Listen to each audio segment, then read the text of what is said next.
Hello, I'm Tony Guida. This is My New York. Look at this photograph of a woman on a beach in Israel in 1950, smiling. She had every reason to. She had recently survived the Holocaust. That photo was discovered not long ago in a house near another beach in Brooklyn. It was part of a family album nearly destroyed by the floodwaters of Hurricane Sandy. That discovery sparked my guest, photographer Saskia Khan, to create an art exhibit at Manhattan Beach Park. Saskia Khan's Epiphany, next.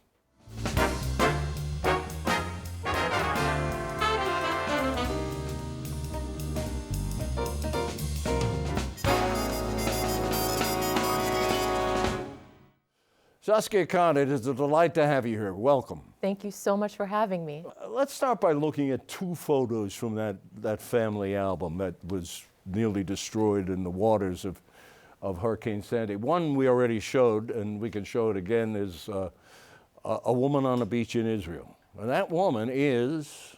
My father's mother, Shoshana Khan. Your grandmother? Yeah. What was your impression, your reaction when you first saw that picture?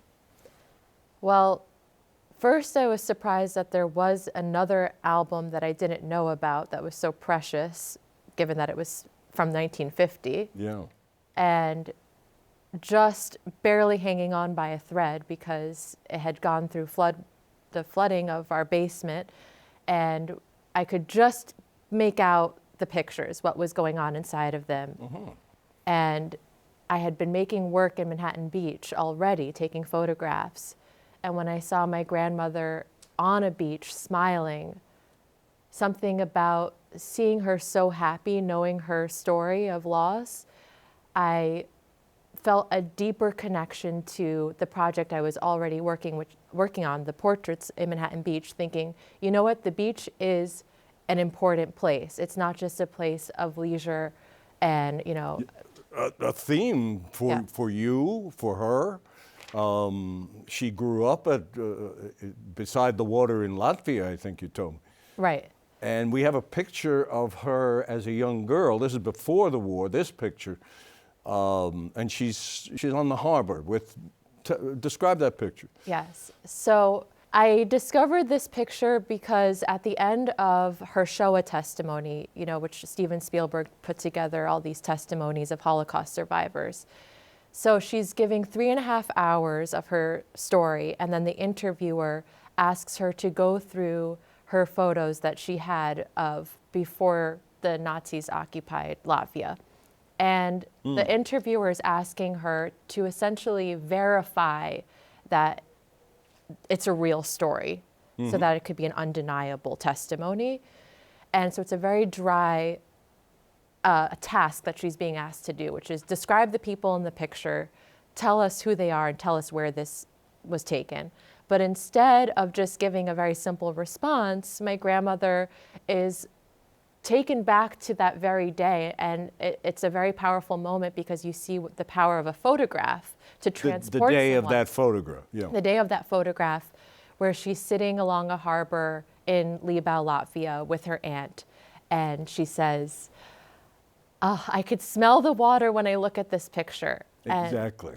Let's just pause the story there you should hear this, the voice of this woman, Saskia's grandmother, being interviewed for the Shoah documentary and being shown that picture and her reaction. It's very short. Listen to this. That was a wonderful afternoon with my Aunt Minna, and one of her boyfriends took the picture. And we were at the Libausche Hafen, at the port. We had a beautiful harbor there. It was really great. I can smell the water when I look at the picture. Okay, I can smell the water. What a magnificent, expressive thing to say, and this is what you chose to name your exhibit at Manhattan Beach. Exactly. Because I thought about how she was displaced from that seaside community. And I was thinking about how, in a very different circumstance, in a much luckier way, our family now in Manhattan Beach would be displaced because of climate change. So I wanted to, harken back to that quote that she says, and think about that the water will always be with you. It's kind of a part of my family identity. And unfortunately, we may not have those communities in the future, seaside communities. The sea is a very powerful theme for your family, and as you've begun to talk about. I mean, here's this woman from Latvia, from a seaside town, and then she's in Israel later in life on a beach, and then of course she moves to the United States and Manhattan Beach. And you, powerful theme for you. I didn't realize until I found that picture just how far back my family kept going back to the water to kind of, set up their lives. Because also on my mother's side of the family, there's 4 generations of New Yorkers there, but if we go back to my great-grandmother, she was from a kind of bath town in Romania. So it seemed like all these ancestors of mine kept coming back to the water. And even I found out that Kahn, K-A-H-N, means boat in German. Okay, perfect. Let's talk now in some detail about your exhibit, I Can Smell the Water, which you which you put up at Manhattan Beach Park right around the 10th anniversary of Hurricane Sandy, right? Exactly. So when Hurricane Sandy happened, I was in survival mode, so to speak. I wasn't really thinking about what was lost, and just kind of going through the motions, cleaning out the basement, moving on. And I found that if we could look back 10 years later, we'd have a chance to actually reflect on what happened and think about what we could do as a community moving forward, as far as maybe taking some steps to protect our environment and not take it for granted. So that was kind of the reasoning behind installing it for the 10th anniversary of Hurricane Sandy, and just celebrating this community, but also trying to, have the community think about whether or not this is a place that we can stay for the years to come. Yeah. You had mentioned before that you were already making photographs of beach portraits, as you call them, at Manhattan Beach, of people at Manhattan Beach, mostly young. And Yes. we'll talk about that. Before you found the album. So there was that impact, or what I referred to before as an epiphany, I suppose. You Right. see it that way? So I was making work in Manhattan Beach because I was actually working as a commercial photographer. That was my career. And I was making portraits as a way to just kind of fill my cup up creatively. And I thought about what my high school photo teacher would always say when you don't really know what to make work of. He always said, shoot what you know, Howard Wallach. So what I knew was Manhattan Beach, so I made that work. When I found the album that was nearly destroyed, that's when I wanted to do something to the photographs that would be what I call preemptive grief, which is a way to deal with the certain loss to come of archives. And so what I did was I put my own work, the new work, through the process of flooding in ocean water. But You soaked your prints of soaked- these mostly young people in ocean water. exactly. So all of this deterioration that's going on inside the photograph is a natural process that happened from being put back into the ocean water. You're hinting at or suggesting, and even more obviously, a displacement theme. I mean, given climate change, Manhattan Beach may not be there one day. Right. It may not be a place where the people we're seeing in your photographs can go, or other people can go to enjoy the beach. Yes, I think we so badly want to live, those of us who like ocean, want to live there, want that real estate. And there was a lot of rebuilding and kind of a denial about whether or not that would be a good investment for Of course. for us. So actually, there was a lot of rebuilding that happened in Coney Island, in Brighton Beach, in Manhattan Beach, new construction, thinking, well, we're just going to rebuild and go on back there, not make effort to, we'll figure it out later, basically, when it floods again. But I was also thinking about, to your point of this displacement that's going on throughout my family history, that so many New Yorkers are basically coming out of some sort of diaspora and returning to the ocean. And I felt kind of this kinship with people, even if we didn't share the same history, that we were somehow returning to a place of peace by coming back to the ocean, even if something had displaced our families in prior generations. And when you say diaspora, do you have in mind, for instance, as an example, these immigrants who are fleeing their countries and trying to come here, or do you have other examples? Well, I mean, in Manhattan Beach, there was a huge influx of Russian immigrants in the 90s. Who were actually looking to live in a place near water because it reminded them of the seaside areas that they grew up in, whether it was in Odessa or in St. Petersburg, living on a harbor. But I also think about people that come out of the African diaspora, like West African diaspora, who have a very strong tie to, or in the Caribbean, to being by the water and returning to the water by being on the beach, even though it's a very different climate. Sure. And I felt like I was sharing that with other New Yorkers. Was there an intention in your beach portraits just to shoot young people? Well, first of all, they're easy to photograph. So that's nice. But I actually kept thinking about how my grandmother survived the Holocaust when she was a teenager. And there's something about teenagers. So for me, because I grew up with stories of the Holocaust, it wasn't this drab, black and white, kind of boring looking place in my mind, in my imagination, because the way that my grandmother told her stories, it was always filled with, I guess through a teenager's lens of, I mean, terrible things happen, but the way that she'd convey them to her granddaughter, I guess she made it more entertaining, was that it was this beautiful day and the sun was shining and there was just no possible way I could die on such a beautiful day.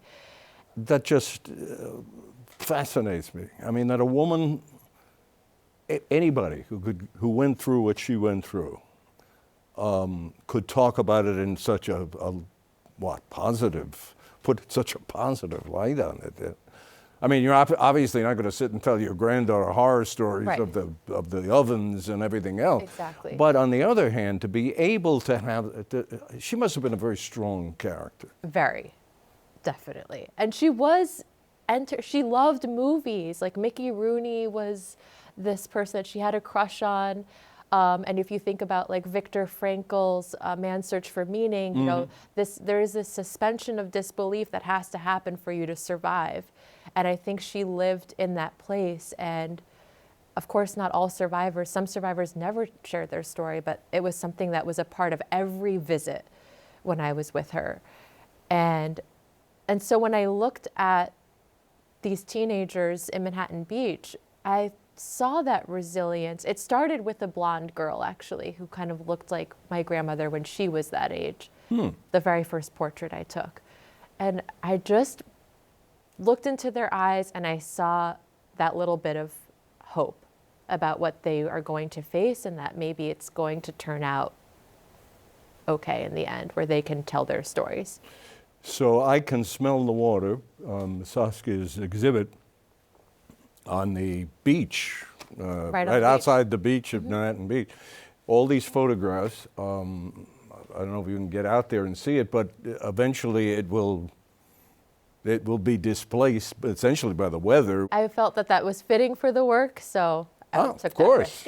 And I should mention that the city has a program called Arts in the Park, and there is art throughout the city's parks because of this program, and yours is one exhibit. Yes. But they're in every borough, I think. Yes, they're all over Queens, Staten Island, Bronx, Manhattan, Brooklyn.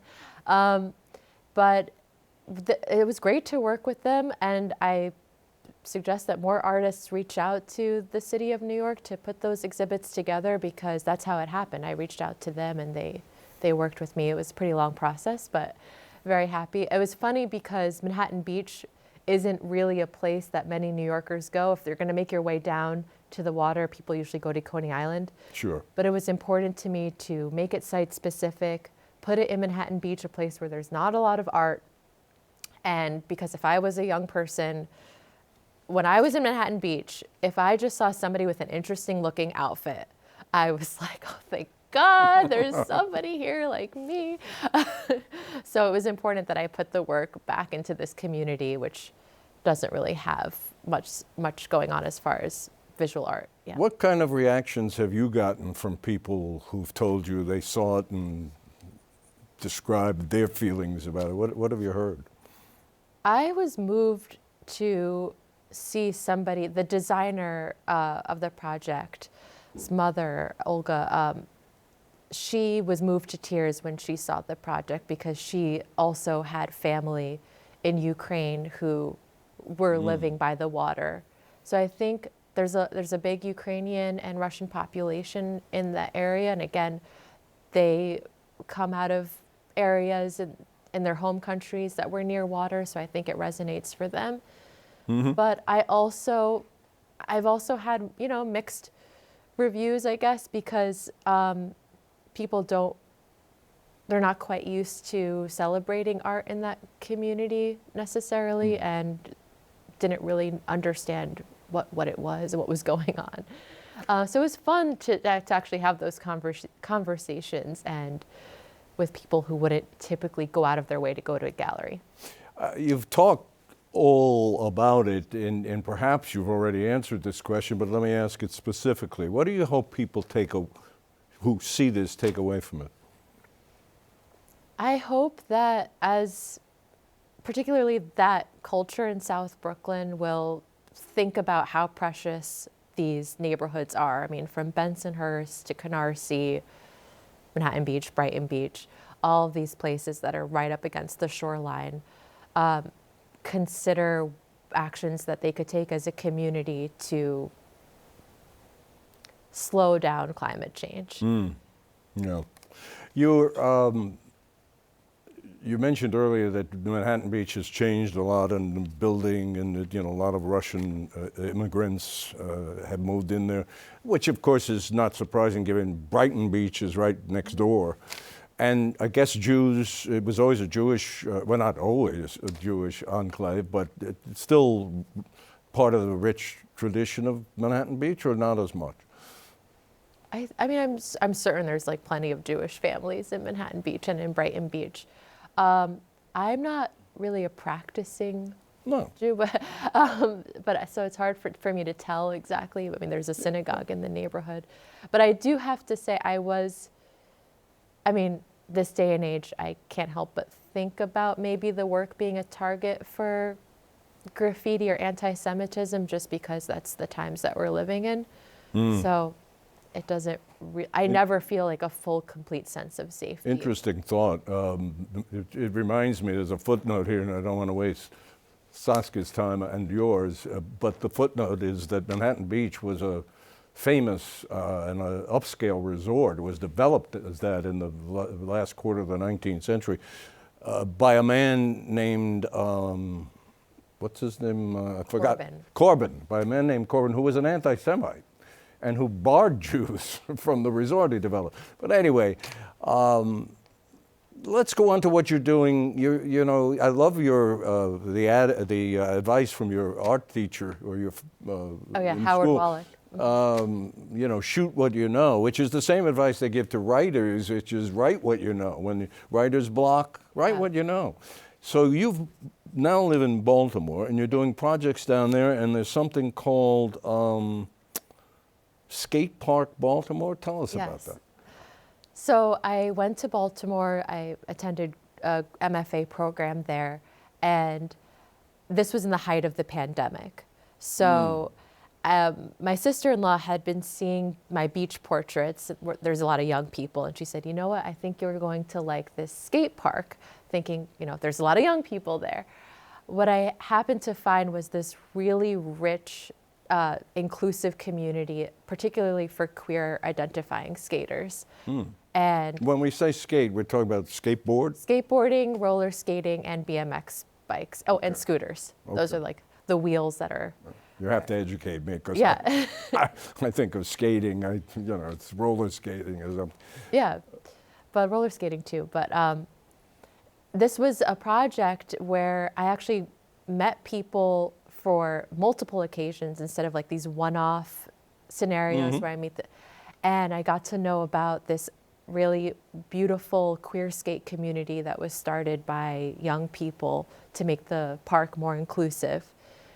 And then I also started having them take photographs to contribute to the entire project, because I learned of this social work methodology called Photo Voice. A what? Yeah. Social work methodology called Photo Voice. Yes. I will need many months of graduate study to understand that, but Saskia is now going to explain it. So Photo Voice, it was developed in the 90s by Caroline Wing and Marian Burris.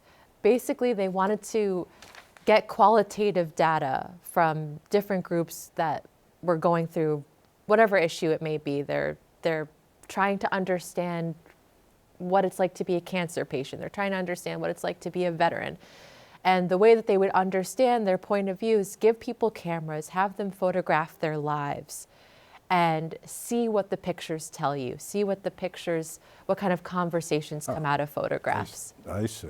Conversations Coming, Photo Voice, obviously a great title. Exactly. So how have you used this in your work, or have you used it? Yes. You have used it. So I gave 8 skateboarders and roller skaters most of them who identified as queer or trans or black femme, people who felt like maybe they would need a little support in this particular skate park through friendship, through acting as a collective, gave them cameras and had them document their lives, gather together, talk about those photographs, and just feel like I'm not making a project just through my own lens as this outsider coming from Brooklyn to Baltimore, and share the way that we see this project with others. So that way we can look at how people would document their lives from the ground, so to speak, instead of from the outside. And where is Skate Park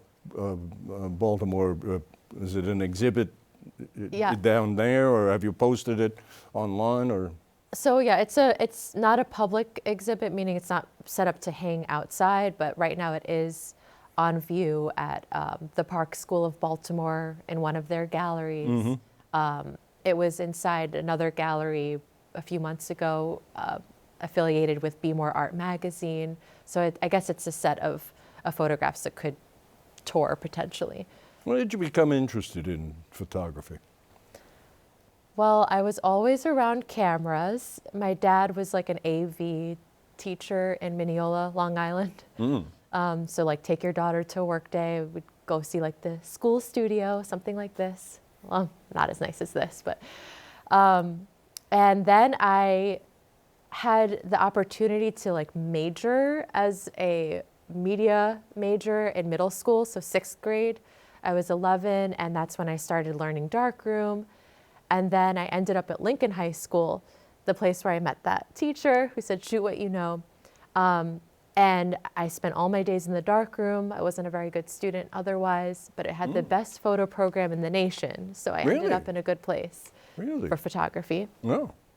And it continued from there. I went to Brooklyn College, did a... Brooklyn College. Yeah. Ring the bell. Brooklyn College, part of CUNY. And this is CUNY TV, in case you forgot what you're watching. Yes, I'm sorry, go on. No. So I did a BFA there. And then my uncle, who was a photographer and still is working today, kind of took me under his wing, and I assisted for him, and he was like my mentor, and I was his apprentice, and slowly but surely I built up, my own career as a photographer. And I was just going to say, this is your career. This is what you're going to do forever, and you're going to be in the Hall of Fame of Photography pretty soon, I imagine. Thank you. We'll see. Yeah, I'm very committed to it. Well, good, Yeah. of course. What kind of reaction are you getting from family or other people who've seen your work and they say, "Hey, Saskia, you're doing great," or "Boy, you got a long way to go yet."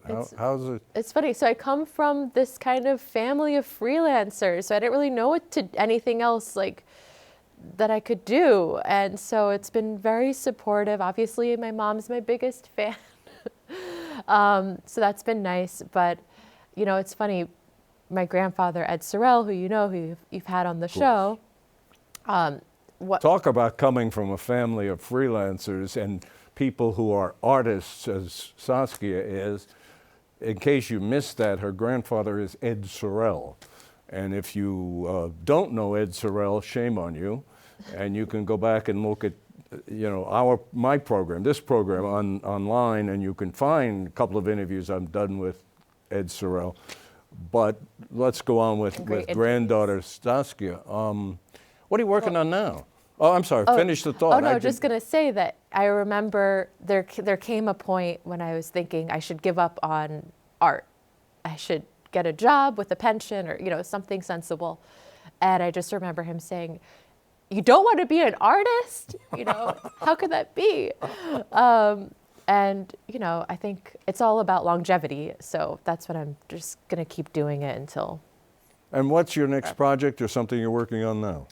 So I started last year around Mother's Day a project about inheriting style from your mother, from your grandmother, and thinking about how objects are kind of this portal for you to go back into your family history. And I want to continue that, photographing mothers and their daughters or their grandmothers and collecting their stories about, kind of handing over objects and those objects being a way to learn about the past. Well, do that and do more, and please come back here so you can show them to us and I can enjoy the pleasure of having you on the program again. I would love that. Is that a promise? Oh, yes. Okay. It is. You'll let me know when there's something else to see, and we'll get you back in exactly that chair. Or maybe a more comfortable chair. Actually, it's very comfortable. Saskia Khan, it is so delightful to talk to you, and your exhibit is haunting. There's a lot to think about, and folks, if you have a chance to see it, go see it. But tell your friends about you've seen a lot of it here on this program, so tell your friends about that. Saskia, thank you. Thank you so much. This is great. Thank you for watching. We will see you next week.